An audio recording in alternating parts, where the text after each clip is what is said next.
الفضل YouTube channel میں آپ کا استقبال ہے۔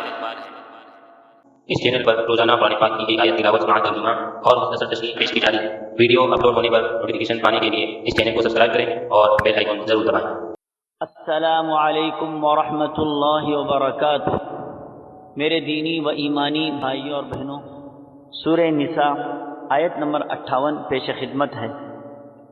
اعوذ باللہ من الشیطان الرجیم۔ ان اللہ یأمرکم ان تؤدوا الامانات الى اہلها واذا حکمتم بین الناس ان تحکموا بالعدل ان اللہ نعم ما یعظکم به ان اللہ کان سمیعا بصیرا۔ اللہ تعالیٰ تمہیں تاکیدی حکم دیتا ہے کہ امانت والوں کی امانتیں انہیں پہنچاؤ، اور جب لوگوں کا فیصلہ کرو تو عدل و انصاف سے فیصلہ کرو۔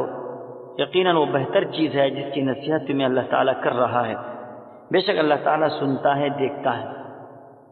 حضرات، اس آیت کے نزول کا ایک خاص واقعہ ہے، اور حضرت مولانا مفتی محمد شفیع صاحب رحمۃ اللہ علیہ نے معارف القرآن جلد دوم میں اس آیت کے پس منظر میں جو باتیں لکھی ہیں اسی کو آپ کے سامنے پیش کرنے کی سعادت حاصل کر رہا ہوں۔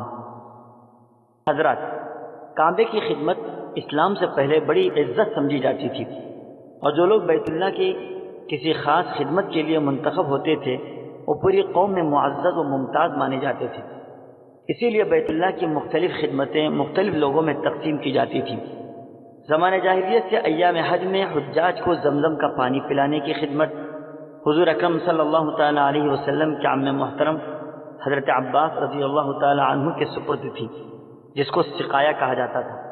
اسی طرح اور بعض خدمتیں حضور صلی اللہ تعالیٰ علیہ وسلم کے دوسرے چچا ابو طالب کے سپرد تھی۔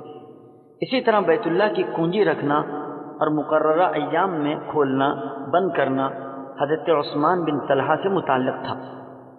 حضرت عثمان بن طلحہ رضی اللہ تعالیٰ عنہ کا اپنا بیان ہے کہ زمانے جاہلیت میں ہم پیر اور جمعرات کے روز بیت اللہ کو کھولا کرتے تھے اور لوگ اس میں داخل ہونے کی سعادت حاصل کرتے تھے۔ ہجرت سے پہلے ایک روز رسول کریم صلی اللہ تعالیٰ علیہ وسلم اپنے کچھ صحابہ کے ساتھ بیت اللہ میں داخل ہونے کے لیے تشریف لائے۔ اس وقت تک حضرت عثمان بن طلحہ اسلام میں داخل نہیں ہوئے تھے۔ انہوں نے حضرت صلی اللہ تعالیٰ علیہ وسلم کو اندر جانے سے روکا اور انتہائی ترشی دکھائی۔ آپ صلی اللہ تعالیٰ علیہ وسلم نے بڑی بردباری کے ساتھ ان کے سخت کلمات کو برداشت کیا، پھر فرمایا، عثمان، شاید تم ایک روز یہ بیت اللہ کی کنجی میرے ہاتھ میں دیکھو گے، جبکہ مجھے اختیار ہوگا کہ جس کو چاہوں سپرد کر دوں۔ عثمان بن طلحہ رضی اللہ تعالیٰ عنہ نے کہا کہ اگر ایسا ہو گیا تو قریش ہلاک اور ذلیل ہو جائیں گے۔ آپ صلی اللہ تعالیٰ علیہ وسلم نے فرمایا کہ نہیں، اس وقت قریش آباد اور عزت والے ہو جائیں گے۔ آپ صلی اللہ تعالیٰ علیہ وسلم کے کہتے ہوئے بیت اللہ کے اندر تشریف لے گئے۔ حضرت عثمان فرماتے ہیں کہ اس کے بعد جب میں نے اپنے دل کو ٹٹولا تو مجھے یقین سا ہو گیا کہ آپ نے جو کچھ فرمایا ہے وہ ہو کر رہے گا۔ میں نے اسی وقت مسلمان ہونے کا ارادہ کر لیا، لیکن میں نے اپنی قوم کے تیور بدلے ہوئے پائے۔ وہ سب کے سب مجھے سخت ملامت کرنے لگے، اس لیے میں اپنے ارادے کو پورا نہ کر سکا۔ جب مکہ فتح ہوا تو رسول اللہ صلی اللہ تعالیٰ علیہ وسلم نے مجھے بلا کر بیت اللہ کی کنجی طلب فرمائی، میں نے پیش کر دی۔ بعض روایت میں ہے کہ عثمان بن طلحہ رضی اللہ تعالیٰ عنہ کنجی لے کر بیت اللہ کے اوپر چڑھ گئے تھے۔ حضرت علی کرم اللہ وجہہ نے آپ صلی اللہ تعالیٰ علیہ وسلم کے حکم کی تعمیر کے لیے زبردستی کنجی ان کے ہاتھ سے لے کر حضرت صلی اللہ تعالیٰ علیہ وسلم کو دے دی تھی۔ بیت اللہ میں داخلہ اور وہاں نماز ادا کرنے کے بعد جب حضرت صلی اللہ تعالیٰ علیہ وسلم باہر تشریف لائے تو پھر کنجی مجھ کو واپس کرتے ہوئے فرمایا کہ لو، اب یہ کنجی ہمیشہ تمہارے ہی خاندان کے پاس قیامت تک رہے گی۔ جو شخص تم سے یہ کنجی لے گا وہ ظالم ہوگا۔ مقصد یہ تھا کہ کسی دوسرے شخص کو اس کا حق نہیں کہ تم سے یہ کنجی لے لے۔ اسی کے ساتھ یہ ہدایت فرمائی کہ بیت اللہ کی اس خدمت کے صلے میں تمہیں جو مال مل جائے اس کو شرعی قاعدے کے موافق استعمال کرو۔ حضرت عثمان بن طلحہ رضی اللہ تعالیٰ عنہ کہتے ہیں کہ جب میں نے کنجی لے کر خوشی خوشی چلنے لگا تو آپ صلی اللہ تعالیٰ علیہ وسلم نے پھر مجھے آواز دی اور فرمایا، کیوں عثمان، جو بات میں نے کہی تھی وہ پوری ہوئی یا نہیں؟ اب مجھے وہ بات یاد آ گئی جو حضرت صلی اللہ تعالیٰ علیہ وسلم نے ہجرت سے پہلے فرمائی تھی۔ کہ ایک روز تم یہ کنجی میرے ہاتھ میں دیکھو گے؟ میں نے عرض کیا کہ بے شک آپ کا یہ ارشاد پورا ہوا، اور اس وقت میں کلمہ پڑھ کر مسلمان ہو گیا۔ حضرت فاروق اعظم عمر بن خطاب رضی اللہ تعالیٰ عنہ فرماتے ہیں کہ اس روز جب حضرت صلی اللہ تعالیٰ علیہ وسلم بیت اللہ سے باہر تشریف لائے تو یہ آیت آپ کی زبان پر تھی، یعنی ان اللہ یأمرکم ان تؤدوا الامانات الی اہلھا۔ اس سے پہلے میں نے یہ آیت کبھی آپ سے نہیں سنی تھی۔ ظاہر ہے کہ یہ آیت اس وقت جوف کعبہ میں نازل ہوئی تھی۔ اسی آیت کی تکمیل میں حضرت صلی اللہ تعالیٰ علیہ وسلم نے دوبارہ عثمان بن طلحہ کو بلا کر کنجی ان کی سپرد کی۔ حضرات، آیت کا پہلا حصہ ان اللہ یأمرکم ان تؤدوا الامانات الی اہلھا، یعنی اللہ تعالیٰ تم کو حکم دیتا ہے کہ امانتیں ان کے مستحقین کو پہنچایا کرو۔ حضرات، یہ خطاب عام مسلمانوں سے بھی ہو سکتا ہے اور خاص عمراء و حکام سے بھی ہو سکتا ہے، یا ہر وہ شخص مراد ہے جو کسی بھی قسم کی امانت کا امین ہو۔ اس سے معلوم ہوا کہ جس کے ہاتھ میں کوئی امانت ہے اس پر لازم ہے کہ یہ امانت اس کے اہل و مستحق کو پہنچا دے۔ رسول اللہ صلی اللہ تعالیٰ علیہ وسلم نے ادائے امانت کی بڑی تاکید فرمائی ہے۔ حضرت انس رضی اللہ تعالیٰ عنہ فرماتے ہیں کہ بہت کم ایسا ہوا ہوگا کہ رسول اللہ صلی اللہ تعالیٰ علیہ وسلم نے کوئی خطبہ دیا ہو اور اس میں یہ ارشاد نہ فرمایا ہو کہ جس میں امانت داری نہیں اس میں ایمان نہیں، اور جس شخص میں معاہدے کی پابندی نہیں اس میں دین نہیں۔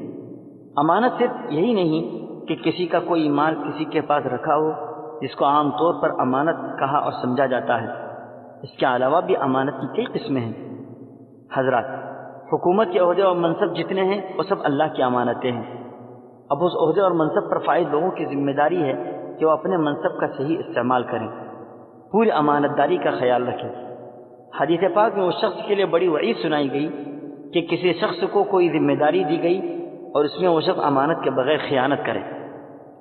ہماری مجلسیں اور گفتگو بھی امانت ہے، یعنی مجلس اور محفل میں جو باتیں کی گئیں اس کو اجازت کے بغیر کسی دوسرے کو مطلع نہ کیا جائے۔ اسی طرح فرمایا کہ جس آدمی سے مشورہ لیا جا رہا ہے اس کو چاہیے کہ پوری امانت داری کے ساتھ مشورہ دیں، راز کی بات بھی امانت ہے۔ بہرحال خلاصہ یہ ہے کہ قرآن و حدیث میں جن جن کو امانت کہا گیا ہے اس کا پاس و لحاظ رکھنا امانت داری ہے اور اس کے خلاف کرنا خیانت ہے۔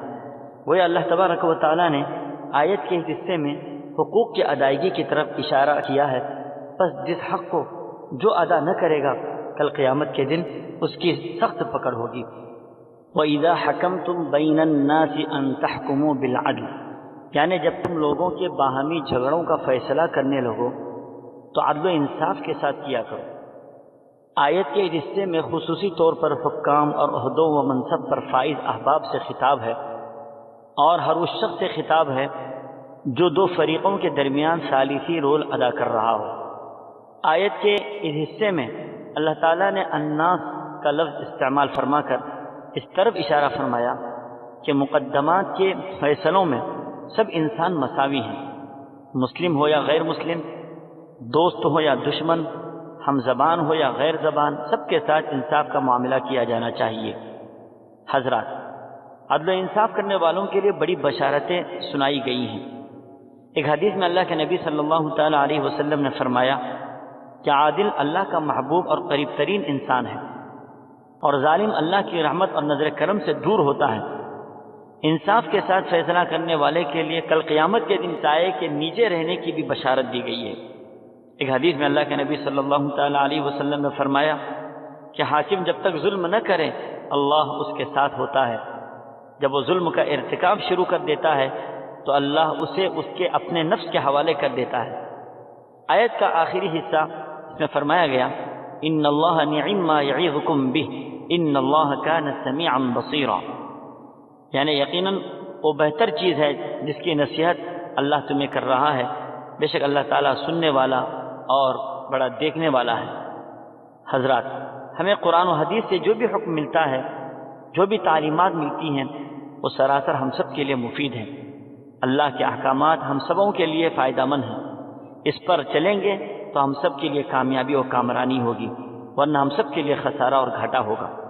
اللہ تعالی ہم سبوں کو قرآن و حدیث کی تعلیمات پر عمل کرنے کی توفیق عطا فرمائے، آمین۔ وآخر دعوانا ان الحمد للہ رب العالمین۔